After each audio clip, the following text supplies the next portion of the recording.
Hi viewers, welcome to our channel. ప్రస్తుతం మనతో పాటు జగదేవ్ గారు సీనియర్ జర్నలిస్ట్ ఉన్నారు. వారితో ఒకసారి మాట్లాడదాం. సార్ నమస్కారం. సార్ నమస్తే అమ్మా. సార్, పెద్దిరెడ్డి రామచంద్రారెడ్డి గారు బయటకు వచ్చి ప్రెస్ తో మాట్లాడడం చూస్తున్నాను సార్. చంద్రబాబు నాయుడు గారు తనపై పెద్ద స్కెచ్ వేశారని చెప్పేసి దాన్ని నేను ఎలాగైనా ఎదుర్కొంటాను అని చెప్పేసి అయితే ఆయన చెప్పడం చూస్తున్నాం.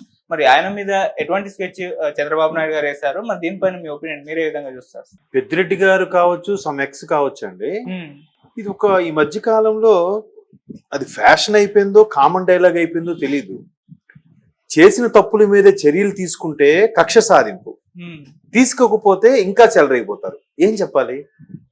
ఇప్పుడు ఎటువంటి పనులను చేసి వచ్చు, వాళ్ళకి చట్టపరంగా కేసులు వేసి ఇట్లా ఫాలో అయినా కక్ష సాధింపు, నన్ను టార్గెట్ చేశారు, న్యాయమే గెలుస్తుంది, ఇక మళ్ళీ పిడికిలు బిగించి న్యాయమే గెలుస్తుంది, కడిగిన ముత్యంలా తిరిగి వస్తా, ఎప్పటికైనా మా గవర్నమెంట్ వస్తుంది. ఏంటివి? ఇప్పుడు అబద్ధాలు అయినప్పుడు ఇప్పుడు చంద్రబాబు నాయుడు గారు మొన్న అక్రమంగా కేసులు బనాయించారు. ఏమైంది? రాత్రి ఆ సుపీరియర్ ఎవరు ఆ పత్రాలన్నీ కాల్ చేసి వెళ్ళిపోయాడుగా. ఎక్కడికో నాగాలాండ్ ఎక్కడికో వెళ్ళిపోయాడుగా ఆయన, గౌహతి ఎక్కడికో. మరి అలాంటప్పుడు వీళ్ళు అక్రమైతే నిలబడవు కదా, ఇంకా నిలబడనంటే అర్థం ఏంటి? సో ఇప్పుడు ఏదైతే ప్రభుత్వం, కూటమి ప్రభుత్వం వచ్చిందో, ఇది అసలు ఆ కేసులు వాటి మీద అస్సలు ఎక్కడ కాన్సన్ట్రేట్ చేయట్లేదు. చేస్తే ఇంకోలాగా ఉండేదేమో. అలా చేయకుండా వాళ్ళ పని వాళ్ళు ఎంతసేపు డెవలపింగ్, ఇది సరే వాళ్ళకి కవ్వింపు చర్యలు చేసినా మీరేం అనొద్దు అని చెప్పి శ్రేణులకి కార్యకర్తలకి హితబోధ చేస్తుంటే, వీళ్ళు నచ్చినట్టుగా చేసుకెళ్ళిపోయి తిరిగి చేస్తున్నారనే ఆరోపణలు అయితే వినిపిస్తున్నాయి. కూటమి గవర్నమెంట్ వచ్చిన తర్వాత కూడా సెక్రటేరియట్ నుంచి కొన్ని ఫైల్స్ మిస్ అయ్యాయంట. ఎట్లా అమ్మా? అంటే ఎప్పటికీ గత ప్రభుత్వానికి ఫేవర్గా పనిచేసే అధికారులు ఉన్నారా అనేది కొద్దిగా అనుమానం కలుగుతుంది. అంతే కదా, కూటమి ప్రభుత్వం వచ్చాక కూడా ఫైల్స్ మాయమవడం ఏంటి? అంటే ఇప్పటికీ వాళ్ళ కన్సర్న్లో పనిచేసే అధికారులు కొంతమంది ఉన్నారేమో, లేకపోతే ఎట్లా అవుతాయి? సరే, పెద్దిరెడ్డి గారు చాలా రోజుల తర్వాత ఎన్నికలు, ఎలక్షన్స్ అయిపోయి కౌంటింగ్ అయిపోయి రిజల్ట్స్ వచ్చాక మీడియా ముందుకు వచ్చారు. ఈ మధ్యకాలం అంతా ఎందుకు రాలేదు? జగన్మోహన్ రెడ్డి గారు ఇది చేస్తున్నప్పుడు కూడా వెంటనే వచ్చి నిలబడి అన్ని రకాలుగా చేయొచ్చు కదా, చేయట్లేదు. పెద్ద ఇష్యూ ఏంటంటే, మదనపల్లిలో సబ్ కలెక్టర్ కార్యాలయంలో పర్టికులర్గా ఆ ఫైల్స్ ఉన్న ఛాంబర్ ఏదైతే ఉందో, గది ఉందో, అది వరకే కాలింది. ఎందుకు కాలింది? అంతకు ముందు రోజు ఒక ఉద్యోగి రాత్రి 10-11 వరకు ఎందుకు పనిచేయాల్సి వచ్చింది? ఎవరా ఉద్యోగి అంటే ఇంకేముంది?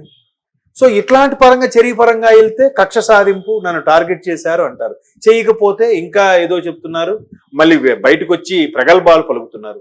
ఎట్లా చేయమంటారు? మధ్యలో ఈ అధికారులు కూడా నలిగిపోతుంటారు వాళ్ళ వల్ల, సిన్సియర్గా ఉండే అధికారులు. ఇప్పటికే తిరుపతి, చిత్తూరు, ఒకప్పటి ఉమ్మడి చిత్తూరు జిల్లా తీసుకుంటే, ఇటు చిత్తూరు కానీ, అటు మదనపల్లి, అటు ఆ జిల్లా కానీ, అన్నమయ్య జిల్లా కానీ తీసుకుంటే చాలా ఫిర్యాదులు వెళ్ళాయంట. సార్, ఒక ఆవిడైతే బోరున ఏడుపు, 4 కోట్ల విలువ చేసే నా ప్లేస్ సార్, అది తీసేసి కబ్జా చేసుకున్నారు. తీరా వెళ్ళి అధికారులు మాట్లాడి స్థానిక ఉండే నాయకులను మాట్లాడితే, ఎంతో కొంత ఇప్పిస్తాంలేమ్మా. ఎంతో కొంత ఇప్పించేదేంటి సార్? 4 కోట్ల విలువ చేసేదానికి 20-30 లక్షలు ఇప్పిస్తారంట. చూడండి, ఎవరికి చెప్పుకోవాలి వాళ్ళు? ఎవరితో మాట్లాడాలి? ఎప్పుడైతే కూటమి గవర్నమెంట్ వచ్చిందో మీరు చెప్పండి. ఏంటంటే స్థానికంగా ఉండే ఎమ్మెల్యేలు కానీ, ఎస్పెషల్లీ ఆ పొంగనూరు, అంగళ్ళు, ఆ ఏ ప్రాంతం వాళ్ళు విపరీతంగా ఫిర్యాదులతో వచ్చారు. అందులో మైనారిటీ వాళ్ళు కూడా ఎక్కువ మంది ఉన్నారు. వాళ్ళైతే అసలు ఏడుపే. ఏంటి, మేము ఎవరితో చెప్పుకోవాలి? వరుసగా ఫిర్యాదులు వచ్చి వాళ్ళ మీద ఒక కన్నేసి ఉంచి కాన్సన్ట్రేట్ పే చేస్తే ఇప్పుడు బయటకు వచ్చి ఇది డైలాగ్. చూసారా? రాజకీయ ఎత్తుగడ. ఒకవేళ చర్యలు తీసుకుంటే కక్ష సాధింపు, తీసుకోకపోతే మేము తప్పు చేయలేదు, అందుకే మమ్మల్ని ఎవరేం చేయలేకపోతున్నారని ఈయన చూసి మరో 10 మంది తయారవుతారు. ఏంటి పరిస్థితి? ఇక జనాలు కూడా చాలా మంది, ఇప్పుడు అధికారులు ఎవరైతే ముందు రోజు అధికారి సబ్ కలెక్టర్ కార్యాలయంలో పనిచేశాడో, నైట్ 10-11 వరకు ఏం పని అయ్యా నీకు? మేబీ పోతే ఉద్యోగం పోతే పోయింది, ఆల్రెడీ పెద్ద ఆఫరే ఇచ్చి ఉంటారు అక్కడ. ఎవరిచ్చారో ఏంటో ఆ సదరు వ్యక్తి ఇచ్చి, నువ్వు ఏముంది లైఫ్ లో ఎప్పుడైనా సంపాదించుకోగలడా? సరే, ఒక 2-3 కోట్లు ఇస్తే హ్యాపీ కదా.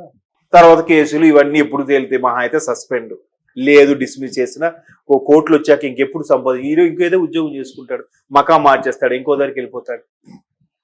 ఇట్లాగా జనాలు కూడా ఒక రకమైన మేము 5 ఏళ్ళు గవర్నమెంట్ ఉన్నా కూడా ఏం సంపాదించుకోలేదు, సరే ఇప్పుడైనా సంపాదించుకుందాం, సరే ఇప్పుడైనా ఏదైనా చేద్దాం, ఇట్లాంటి ఆలోచన ధోరణిలోకి వెళ్ళిపోవడం చాలా బాధాకరం.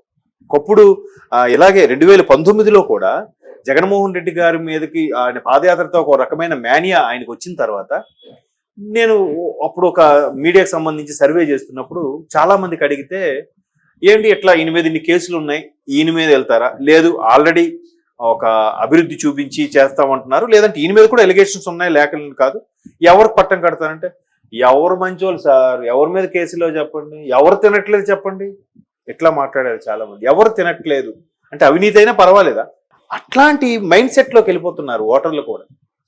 సో కాబట్టి ఇప్పుడు జరుగుతున్న వివాదము ఇదంతా కూడా వాళ్ళుగా వైసీపీ వాళ్ళు బయటకు వచ్చి ఇట్లా మాట్లాడడం, రెడ్ బుక్ అంశం ప్రస్తావించడం, రెడ్ బుక్ రాజ్యాంగం నడుస్తుందను, రెడ్ బుక్ రాజ్యాంగం కూటమి వాళ్ళు ఎక్కడ మాట్లాడలేదు, వీళ్ళే హైలైట్ చేస్తున్నారు 10 సార్లు.